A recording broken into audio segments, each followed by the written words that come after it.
সাপের কামড় খেয়ে সাপ নিয়ে হাসপাতালে হাজির হয়েছেন কৃষক মইনুল হক। তিনি জানান, উঠোনে স্তূপ করে রাখা বস্তা নামানোর সময় বস্তার ভেতর থেকে একটি সাপ বেরিয়ে এসে তাকে ছোবল দেয়। আমি তো বস্তা বস্তা যা করা ছিল ওই বস্তাগুলো আমি প্লাস্টিকের বস্তা ঢুকে বাঁধে রাখার জন্যই করছিলাম।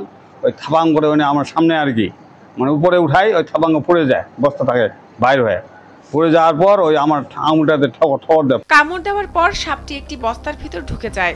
এ সময় মইনুলের চিৎকার শুনে পরিবারের সদস্যরা এগিয়ে আসেন এবং তার পা কাপড় দিয়ে বেঁধে দেন। এরপর সাপটি বস্তার ভিতর থেকে আবার বেরিয়ে এলে সাপটিকে একটি বোতলে ঢুকিয়ে ফেলা হয়। পরবর্তীতে তাকে হাসপাতালে নিয়ে আসার সময় সাথে করে সাপটিকেও নিয়ে আসেন এই কৃষক।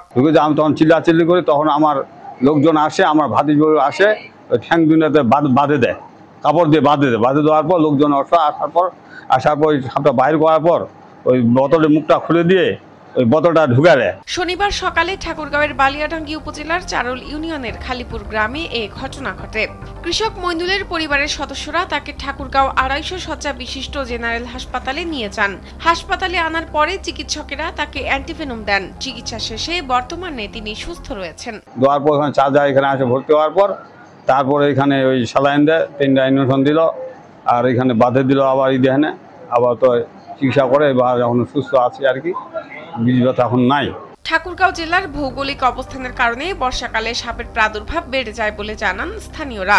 জেলার 5টি উপজেলায় সাপের কামড়ের ঘটনা ঘটে, তবে তুলনামূলক বেশি দেখা যায় বালিয়াডাঙ্গি ও রানী সংকৈলে। চাষাবাদের জমি, কাঁচা ঘর বাড়ি ও ঝোপঝাড়ে আশ্রয় নেওয়া এসব সাপের কারণে সাধারণ মানুষ প্রায় বিপদে পড়েন। ঠাকুরগাঁও 250 শয্যা বিশিষ্ট হাসপাতালের তত্ত্বাবধায়ক ফিরোজ জামান জুয়েল জানান, সাপে কাটা রোগীদের জন্য হাসপাতালে যথেষ্ট অ্যান্টিভেনম মজুত রয়েছে। শাহনাজ পারভিন, কালবেলা।